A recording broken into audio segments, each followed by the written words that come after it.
नमस्कार दोस्तों, स्वागत है आप सब लोगों का आरपीएससी एग्ज़ाम्स यूट्यूब चैनल पर। दोस्तों, अपन रीट की साइकोलॉजी पढ़ रहे हैं और रीट की साइकोलॉजी में यूनिट नंबर 2 अपनी चल रही है, जिसमें 2 वीडियोस अपलोड किए जा चुके हैं। ये अपना पार्ट 3 है यूनिट नंबर 2 का, और इसमें अपन थार्डाइक का जो उद्दीपन अनुक्रिया सिद्धांत है उसको अपन डिस्कस करेंगे। यूनिट नंबर 2 से संबंधित जो वीडियोस हैं हमारे पुराने, अगर वो वीडियोस आपने नहीं देखे तो इसकी प्लेलिस्ट का लिंक आपको डिस्क्रिप्शन बॉक्स में मिल जाएगा, आप वहां जाकर के उन वीडियोस को देख सकते हो। और थार्नडाइक का जो उद्दीपन अनुक्रिया सिद्धांत है दोस्तों, उस सिद्धांत के जो अन्य नाम है उससे भी कभी कभी क्या प्रश्न बन जाता है, एग्जाम में प्रश्न पूछ लिया जाता है। एग्जामिनर प्रश्न ऐसा पूछ लेता है कि एसआर सिद्धांत किसको बोलते हैं, तो इस ये जो है उद्दीपन अनुक्रिया सिद्धांत जो है इसी को एसआर सिद्धांत भी बोला जाता है। पर्यतन तथा भूल यानी प्रयत्न तथा त्रुटि का सिद्धांत भी बोला जाता है, पर्यतन तथा भूल का सिद्धांत भी बोला जाता है। अधिगम का बंद सिद्धांत भी बोला जाता है। याद रखिएगा, अधिगम का बंद सिद्धांत कौन सा है, तो एसआर थ्योरी या उद्दीपन अनुक्रिया सिद्धांत जो है वही आपका अधिगम का बंद सिद्धांत भी है। चयन एवं संबंध का सिद्धांत, चयन और संबंध का सिद्धांत भी जो है उद्दीपन अनुक्रिया सिद्धांत को ही बोला जाता है। अन्य नाम जो है ये आपको याद रखने पड़ेंगे, इसके अलावा इसका और कोई तरीका नहीं है। याद रखेंगे तो बहुत ज़्यादा फायदा होगा, क्योंकि एग्जामिनर जो है कोई सा भी नाम दे सकता है। संबंधवाद का सिद्धांत, संबंधवाद का सिद्धांत जो है उस वो कौन सा सिद्धांत है, उद्दीपन अनुक्रिया सिद्धांत का ही दूसरा नाम है। वहीं एक संयोजनवाद का सिद्धांत तथा अन्य नाम है आवर्ती या फिर अभ्यास का सिद्धांत। अभ्यास का सिद्धांत या आवर्ती का सिद्धांत जो है वह भी कौन सा सिद्धांत है, थॉर्नडाइक का उद्दीपन अनुक्रिया सिद्धांत। तो देख सकते हैं आप कितने नाम हो गए एक ही सिद्धांत के। इन सभी नामों को आपको ध्यान में रखना है, काफ़ी इंपॉर्टेंट हैं। इस वीडियो में मैंने सारे इंपॉर्टेंट फैक्ट थार्नडाइक के सिद्धांत के शामिल किए हैं, तो बहुत ही इंपॉर्टेंट वीडियो है, शुरू से लेकर लास्ट तक ज़रूर देखिएगा। लास्ट में एग्जाम में आने वाले महत्वपूर्ण प्रश्नों को भी शामिल किया गया है। साथियों, ज़्यादा डिटेल में न जाते हुए सीधा सीधा आपको जो पॉइंट टू पॉइंट बात है वो करना चाहूँगा, बताना चाहूँगा कि थार्नडाइक ने अपने इस सिद्धांत में एक किसके ऊपर प्रयोग किया, बिल्ली के ऊपर प्रयोग किया। ठीक है, किसके ऊपर प्रयोग किया, बिल्ली के ऊपर प्रयोग किया। ठीक है दोस्तों, और भूखी बिल्ली थी उसमें, और एक मछली का टुकड़ा भी उन्होंने इसमें लिया, या मछली का प्रयोग जो मांस की भांति किया जिसको बिल्ली खा सके। तो किया क्या इन्होंने प्रयोग में, एक बक्सा लिया। ठीक है, सीधा सा बताता हूँ, एक बक्सा ले लिया, उस बक्से में एक दरवाज़ा था और वह दरवाज़ा जो था बंद था, और साथ में उस दरवाजे के एक लीवर लगा हुआ था, और उस लीवर को दबाते ही क्या हो जाता, वह दरवाज़ा खुल जाएगा। इस प्रकार से सेटिंग कर रखी है लीवर और दरवाजे की। अब इसके अंदर बिल्ली को रखा है, दरवाज़ा बंद है, लीवर लगा हुआ है। बिल्ली जो है वो भूखी है। ये बिल्ली के लिए जो है एक प्रकार से इस बक्से को क्या बोला गया था साथियों, समस्या बॉक्स। समस्या बॉक्स जो किसको बोला गया, जो ये बक्सा था। और ये जो भूखी बिल्ली थी, इसको चूंकि भूख लगी हुई थी, तो इस पिंजरे से या इस बक्से से बाहर एक मछली रख दी गई। ठीक है, खाने के लिए एक मछली रख दी गई। अब बिल्ली जो वो भूखी है तो वह कोशिश करेगी दरवाजे से बाहर आने की या बक्से से बाहर आने की, और इस मछली को खाने की वह कोशिश ज़रूर करेगी। लेकिन साथियों, वह क्या बाहर आ पाएगी, नहीं आ पाएगी। क्यों, क्योंकि ये दरवाज़ा जो है वो क्या है, बंद है। अब इस बिल्ली का काम क्या है कि वो इसको दरवाजे को किसी भी प्रकार से खोले। लेकिन बिल्ली को क्या दरवाज़ा खोलना आता है, तो बिल्ली को दरवाज़ा खोलना दोस्तों सीधा सीधा नहीं आता। बिल्कुल सही बात है।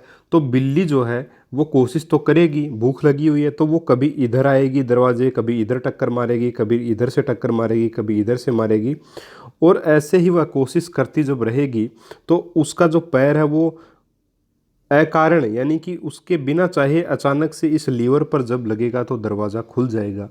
ठीक है, और वह बाहर आकर के जो है मछली को खा लेगी। फिर से इस बिल्ली को इसमें जब भूख लगेगी तो इसमें बंद कर देंगे अपन, और फिर से ये कोशिश करेगी तो फिर से अचानक से लीवर दबेगा, फिर वापस बाहर आके ये खाना खाएगी।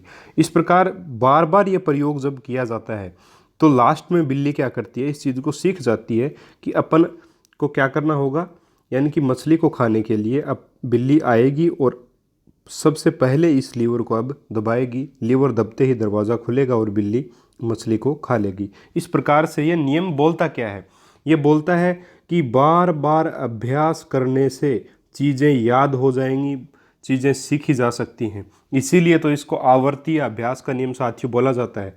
आवर्ती और अभ्यास का नियम क्यों बोला जाता है? क्योंकि इस नियम में साफ बोला गया है कि बिल्ली जो है उसको पता चल जाएगा, या बिल्ली जो बार बार कोशिश करती है मछली को खाने के लिए बाहर आने की, तो उसको पता चल गया है कि इतनी कोशिश वह कर लेगी कि उसको बाद में पता चल जाता है कि ये लीवर जो है इसको दबाने से ही दरवाज़ा खुलेगा। यानी कि बार बार अभ्यास करने से वह सीख जाती है कि बाहर कैसे आया जाएगा। तो इसीलिए इसको अभ्यास या आवर्ती का नियम बोला जाता है, ठीक है। और वो मछली को आराम से खा लेगी। तो उम्मीद करता हूँ बात आप समझ पा रहे होंगे। यही प्रयोग किया था। इसके ऊपर क्या क्या उन्होंने सिद्धांत दिए, क्या क्या बातें बताई, वो आगे डिस्कस करेंगे अपन। क्या क्या नियम दिए, गौण नियम क्या दिए, मुख्य नियम क्या दिए, सब डिस्कस करेंगे इसी वीडियो में। लेकिन उससे पहले इस सिद्धांत का आधार वाक्य मैं आपको बता दूं। तो इस सिद्धांत का जो आधार वाक्य है वो क्या है? इस सिद्धांत का आधार वाक्य है वातावरण व्यक्ति को बदल सकता है।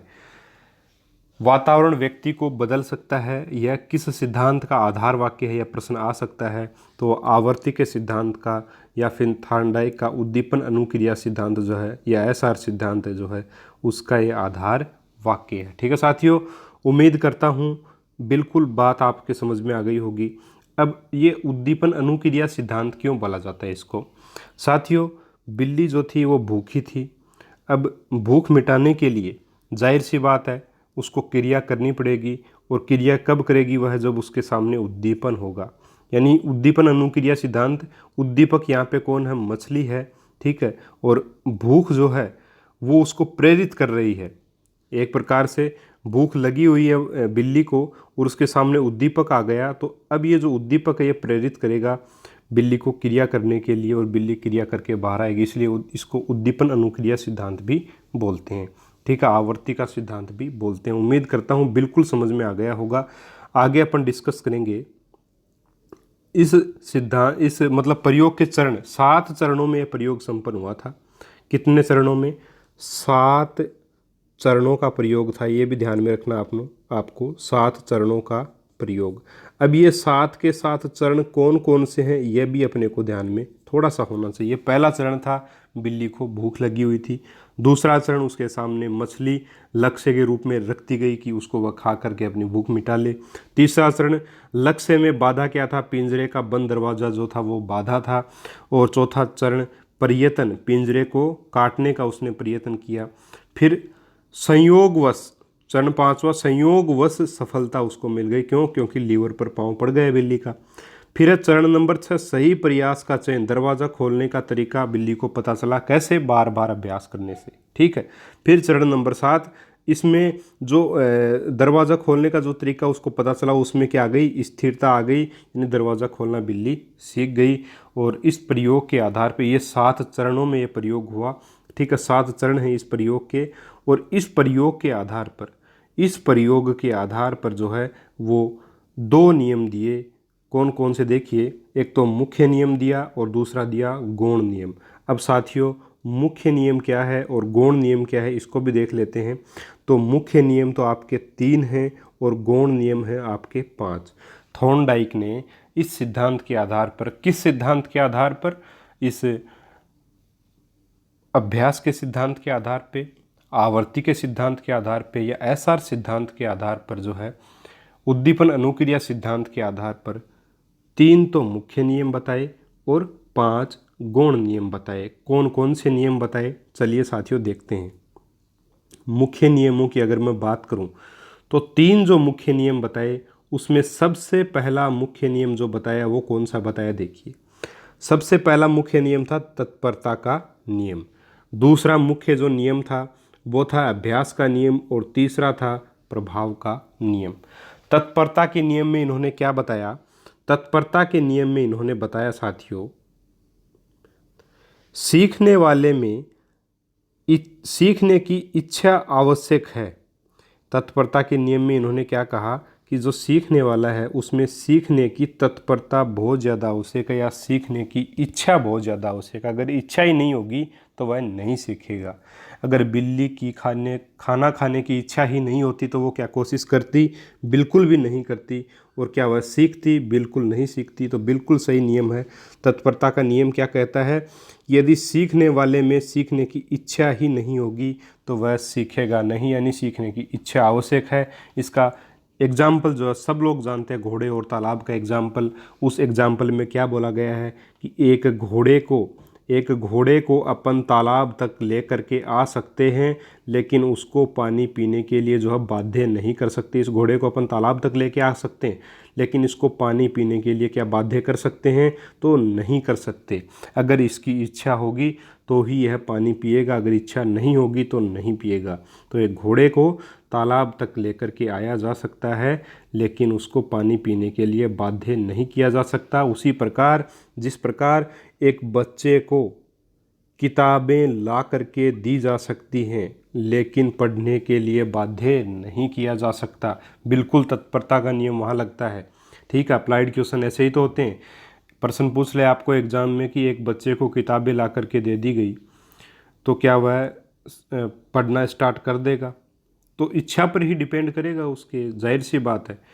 एक बच्चे को किताबें ला करके दी जा सकती हैं, लेकिन उसको पढ़ने के लिए बाध्य नहीं किया जा सकता। ठीक है, तो तत्परता का नियम यहाँ काम करेगा। मतलब तत्परता का नियम उम्मीद करता हूँ समझ गए होंगे कि सीखने वाले में सीखने की इच्छा आवश्यक है। अगर इच्छा नहीं है तो वह नहीं सीखेगा।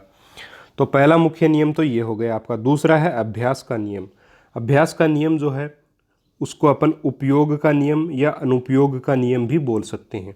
उपयोग का नियम कैसे? बार बार अभ्यास करने पर आधारित है उपयोग का नियम। किसके ऊपर आधारित है? उपयोग का नियम बार बार अभ्यास करने पर। और अनुपयोग का नियम विस्मृति पर, यानी भूल जाने पर आधारित है आपका अनुपयोग का नियम। कि अभ्यास करेंगे अगर अपन तो उपयोगी वस्तु कब होगी? जब बार बार अभ्यास करेंगे तो वह उपयोगी हो जाएगी, क्योंकि अपन उसको सीख जाएंगे। अनुपयोग का नियम अगर अपन अभ्यास कर लिया और उसको उपयोग में नहीं लिया तो अपन उसको भूल जाएंगे फिर। ठीक है, तो ये नियम अभ्यास का नियम हो गया।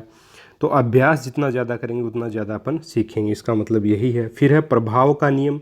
प्रभाव का नियम सफलता असफलता का विशेष महत्व इसमें होता है। प्रभाव का नियम कि सफल अगर व्यक्ति हो जाता है तो वह उस काम को आगे भी करेगा। जैसे बिल्ली सफल हो गई तो उसको पता चल गया कि इस लीवर को दबा देंगे तो ये दरवाज़ा जो है वो खुल जाएगा। इस लीवर को दबाने से दरवाज़ा खुल जाएगा, तो उसको सफलता मिल गई। सफलता मिल गई तो वह सीख गई। अगर उसको सफलता नहीं मिलती, असफलता मिलती, तो वह नहीं सीख पाती। तो प्रभाव का नियम भी यहाँ पे काम करता है। ठीक है, तो ये मुख्य 3 नियम दिए थे थॉर्नडाइक ने अपने उद्दीपन अनुक्रिया सिद्धांत के आधार पर। 3 मुख्य नियम दिए, एक तत्परता का नियम, दूसरा अभ्यास का नियम, तीसरा प्रभाव का नियम। उम्मीद करता हूँ बिल्कुल आसानी से समझ में आ गए होंगे। किसी प्रकार की इसमें समस्या आपको नहीं होगी। नेक्स्ट अपन बात करते हैं इन नियमों को याद कैसे रखेंगे। थोड़ी सी ट्रिक बनाई, वैसे याद रख सकते हैं, सीधा ट्रिक देखने की आवश्यकता नहीं है। वैसे ट्रिक यही है कि जो व्यक्ति किसी कार्य को अभ्यास व तत्परता के साथ करता है उसके प्रभावी परिणाम सामने आते हैं। ठीक है, एक बात बिल्कुल सीधी सी बात है कि जो व्यक्ति किसी कार्य को अभ्यास व तत्परता के साथ करता है तो उसके प्रभावी परिणाम सामने आते हैं। तो अभ्यास का नियम हो गया, तत्परता का नियम हो गया और प्रभाव का नियम हो गया। ये तीनों के तीनों मुख्य नियम थॉर्नडाइक के सिद्धांत के। अब अपन बात करें तो इस सिद्धांत के आधार पर 5 गौण नियम जो है वो दिए गए हैं, और 5 गौण नियमों की एक ट्रिक है बम आसी आत्मा पर। ठीक है, ब से बहुप्रतिक्रिया का नियम, म से मनोवृत्ति का नियम, आ से आंशिक क्रिया का नियम, सी या स से साहचर्य का नियम, और आत्मा से आत्मीकरण का नियम। बम आसी आत्मा पर इस प्रकार की एक ये ट्रिक आप ध्यान में रख सकते हो, बस इन नियमों को याद रखने के लिए। ठीक है, इसमें बहुप्रतिक्रिया का नियम क्या कहता है? बिल्कुल नाम से स्पष्ट कर अपने को है कि बहुत सी क्रियाएं करते हुए सीखना। बिल्ली ने काफ़ी सारी क्रियाएं की और उसी के आधार पर वह सीखी कि इस प्रकार से इस लीवर को दबाने पर यह दरवाज़ा खुलेगा। तो बहुत सी प्रक्रियाओं या क्रियाओं को करते हुए सीखना जो है वो बहुप्रतिक्रिया का नियम है। और दोस्तों एक्चुअल में जो थॉर्नडाइक का जो सिद्धांत है या अभ्यास का सिद्धांत है या एसआर सिद्धांत जो है वो बहुप्रतिक्रिया नियम पर ही आधारित है। तो प्रश्न पूछा जाता है एग्जाम में, मोस्ट इम्पोर्टेंट क्या है इसमें, मोस्ट इम्पोर्टेंट ये है कि जो थॉर्नडाइक का जो सिद्धांत है वह किस नियम पर आधारित है, तो वह बहुप्रतिक्रिया नियम पर आधारित है, जो कि एसआर सिद्धांत का एक गौण नियम है। ठीक है, और इसी के ऊपर आधारित है पूरा जो आपका थॉर्नडाइक का उद्दीपन अनुक्रिया सिद्धांत है। ध्यान में रखिएगा, उद्दीपन अनुक्रिया सिद्धांत किस नियम पर आधारित है, तो बहुप्रतिक्रिया के नियम पर आधारित है। नेक्स्ट आपका मनोवर्ती का नियम या दूसरा गौण नियम है।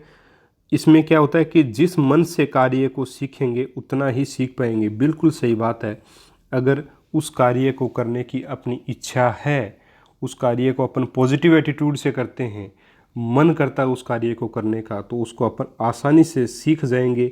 और अगर मन ही नहीं करता तो अपन उसको नहीं सीखेंगे।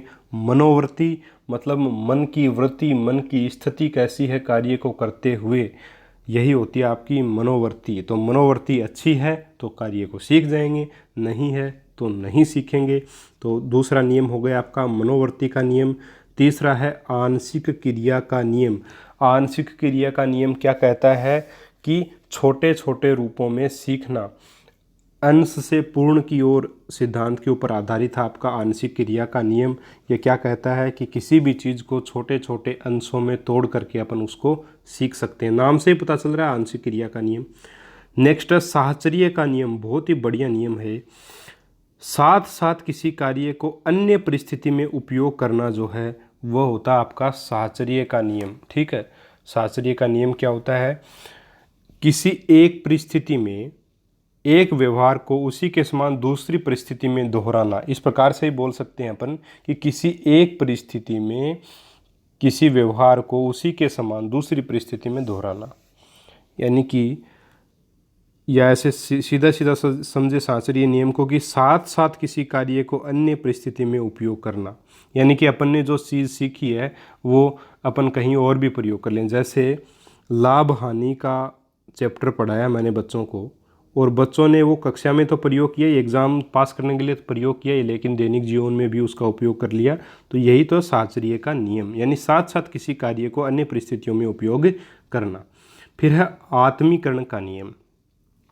आत्मीकरण का नियम क्या है, पूर्व ज्ञान के साथ जोड़कर आत्मसात कर लेना, यानी कि ज्ञान को आत्मसात करना पूर्व ज्ञान के साथ जोड़कर, या पूर्व ज्ञान के साथ जोड़कर सीखना, यानी कि पहले अपने को जो नॉलेज है उसके साथ जोड़ करके किसी नए ज्ञान को प्राप्त कर लेना जो है वो आपका कहलाता है आत्मीकरण।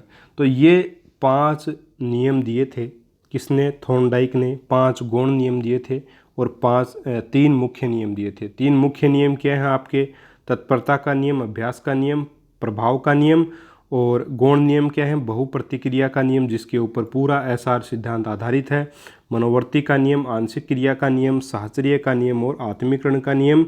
और अब दोस्तों बात कर लेते हैं इन नियमों के ऊपर आधारित प्रश्नों की। एक बात मैं और आपको यहाँ पे बताना चाहूँगा साथियों, जैसे बहुप्रतिक्रिया का नियम हो गया, तो इससे अपन, इस सिद्धांत से अपन क्या सीख सकते हैं। जो एसआर सिद्धांत है ये अपने को क्या बताता है, एसआर सिद्धांत, एसआर सिद्धांत जो है उससे अपन क्या अनुमान लगा सकते हैं, क्या डिस्कस मतलब क्या निर्णय ले सकते हैं कि क्या कहा होगा जो है थॉर्नडाइक ने इस सिद्धांत में। तो थॉर्नडाइक ने इस सिद्धांत में एक प्रकार से यही बात कही है कि जो सीखना है, जो अधिगम जो है, अधिगम या सीखना ये क्या है। अधिगम को उन्होंने क्या बताया, अधिगम को रटने पर आधारित बता दिया, एक प्रकार से रटने पर आधारित। क्यों, क्योंकि उन्होंने क्या कहा कि बार बार अभ्यास करो किसी चीज़ का तो वो आ जाएगी। ठीक है, रटने पर आधारित बताया या फिर अभ्यास पर आधारित बताया, अभ्यास पर आधारित बताया किसको, अधिगम को। अधिगम को रटने पर या अभ्यास पर आधारित बताया एसआर सिद्धांत ने, उन्होंने समझने पर इसको आधारित नहीं बताया, बल्कि अभ्यास या रटने के ऊपर आधारित बताया। ठीक है, तो ये एसआर सिद्धांत से अपन निष्कर्ष निकाल सकते हैं। थोड़ा सा इसको ध्यान में रखिएगा, अगर लिख लीजिएगा, मैंने इसको नहीं लिखा है वैसे बता दिया आपको, तो आप लिख ज़रूर लीजिएगा इसको। अब दोस्तों अपन बात कर लेते हैं इसके ऊपर आधारित 4-5 प्रश्नों की। पहला अपना प्रश्न है जब बालक सीखने के लिए तैयार होता है तब वह जल्दी व प्रभावशाली तरीके से सीखता है। यह सिद्धांत किसका है? थॉर्नडाइक का, वुडवर्थ का, स्किनर का या पावलोव का? तो दोस्तों बिल्कुल सीधा सा देखिए, थोड़ा सा बढ़िया प्रश्न है। ये आया हुआ प्रश्न है एज टेट में, हरियाणा के टेट जो एग्ज़ाम होता है हरियाणा का, उसमें आया हुआ प्रश्न है कि जब बालक सीखने के लिए तैयार होता है, यानी कि उसकी इच्छा है सीखने की, तो यहाँ पे कौन सा नियम काम करता है? तत्परता का नियम। तत्परता का नियम। तत्परता का नियम दिया किसने साथियों? तत्परता का नियम आपके दिया है थॉर्नडाइक ने, तो ये यहाँ पे थॉर्नडाइक हो जाएगा, सीधी सी बात है। बहुत ही बढ़िया प्रश्न है। नेक्स्ट है दूसरा प्रश्न, किसी क्रिया को बार बार दोहराने से उसका संबंध दृढ़ हो जाता है, उक्त कथन थॉर्नडाइक के किस नियम से संबंधित है? तत्परता का नियम, प्रभाव का नियम, अभ्यास का नियम या बहुप्रतिक्रिया का नियम? बहुत ही बढ़िया प्रश्न है। अब यहाँ पे तत्परता का नियम तो नहीं होगा, प्रभाव का नियम भी नहीं होगा। यहाँ पे क्या होगा देखिए, किसी क्रिया को बार बार दोहराने से उसका संबंध दृढ़ हो जाता है, तो या तो ये अभ्यास का नियम होगा या फिर क्या होगा? बहुप्रतिक्रिया का। अब दोस्तों बहुप्रतिक्रिया का क्यों नहीं होगा? क्योंकि बहुप्रतिक्रिया का मतलब क्या होता है? बहुत सी प्रक्रियाएं करना। और यहाँ पे क्या बोला जा रहा है? किसी क्रिया को बार बार, यानी एक ही क्रिया को बार बार किया जा रहा है, तो अभ्यास का हो गया ये। तो ये कौन सा नियम हो जाएगा? अभ्यास का नियम। ऑप्शन नंबर 3 यहाँ पे बिल्कुल करेक्ट आंसर आपका रहेगा। नेक्स्ट आपका प्रश्न है साथियों, मनोवैज्ञानिक थॉर्नडाइक ने व्यक्ति को किस आधार पर बांटा है?